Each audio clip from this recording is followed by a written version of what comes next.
Le 18 août 2008, vallée d'Uzbin, en Afghanistan. Une date, un lieu qui résonne tragiquement.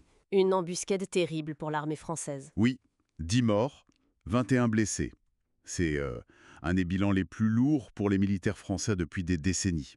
Un événement marquant, longtemps couvert par le secret défense. Et aujourd'hui, on va essayer de comprendre ce qui s'est passé en s'appuyant sur un documentaire, des témoignages forts de survivants. C'est ça. Surtout de jeunes paras du 8e RPIMA. Pour beaucoup, leur première mission en Afghanistan. Le baptême du feu, si on peut dire. Certains parlent pour la toute première fois, ayant quitté l'armée depuis. Des récits bruts, donc. Voilà. L'idée, c'est vraiment de saisir, à travers leurs mots, le déroulement des faits, leur vécu, cette innocence brisée dont parle le documentaire, et puis aussi les questions que ça a soulevées. Uniquement basées sur ces sources, bien sûr. Il y avait de l'enthousiasme, non?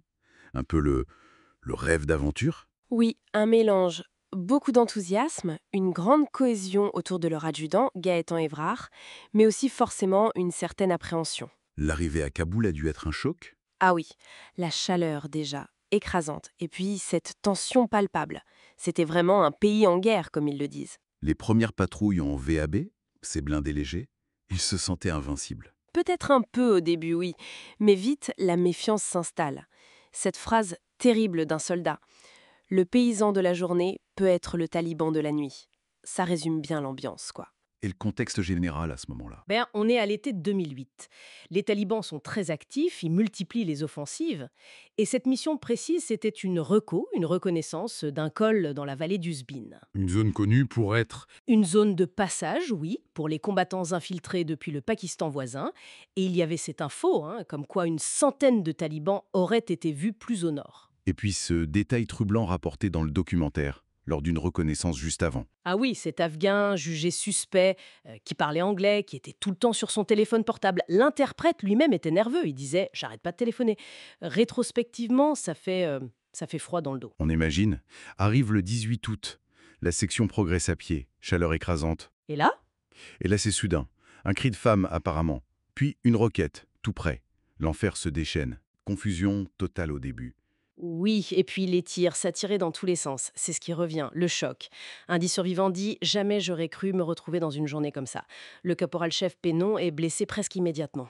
Tactiquement, ils sont piégés. Complètement. Ils sont sur les pentes, souvent à découvert, et surtout en infériorité numérique manifeste. On parle peut-être 5 contre 1. Et en face, En face, les talibans sont préparés, ils tiennent les crêtes, les hauteurs, ils ont l'avantage du terrain, clairement.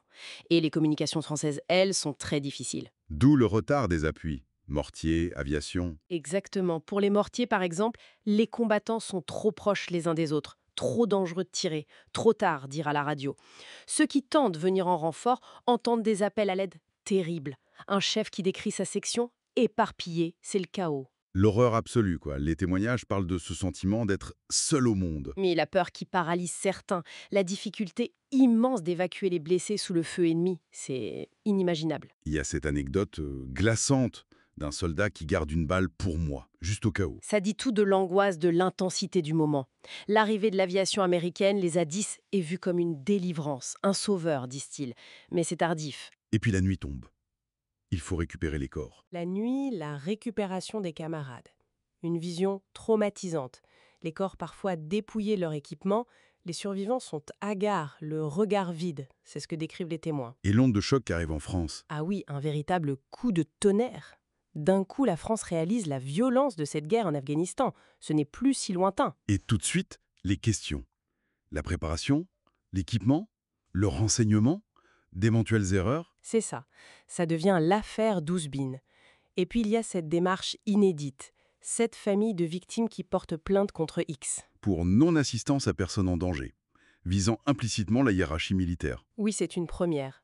Une quête de responsabilité qui se heurte aussi au discours sur les risques du métier de soldat. Une tension difficile. Comment la société perçoit ce sacrifice? Quel sens donner à ces morts? Morts pour la France, pour la paix. C'est tout le débat, douloureux et complexe. Ce qu'on retient d'Ozbin, c'est d'abord ce coup humain effroyable, le traumatisme indélébile pour les survivants. Et cette secousse politique, médiatique en France? Oui, les questions sur la conduite de la guerre, sur les responsabilités, elles demeurent. Certains pensent même que cet événement a Peut-être accélérer le retrait français. Ce qui ressort aussi, c'est cette rupture, non? Entre le rêve d'héroïsme du début et la réalité brutale du combat. Exactement. Une forme d'innocence perdue en quelques heures. C'est très fort dans les témoignages. Aujourd'hui encore, les sentiments sont là. La colère pour certaines familles, l'amertume pour les survivants. Oui, une injustice ressentie parfois. Alors que le souvenir s'estompe un peu pour le grand public, qu'est-ce que cette embuscade nous apprend vraiment? Sur le prix du sang, sur le sens de ces engagements militaires si lointains. C'est la question essentielle, je crois. Quel sens donner à ces vies perdues là-bas, si loin? Ça nous interroge sur nos choix collectifs, passés et futurs.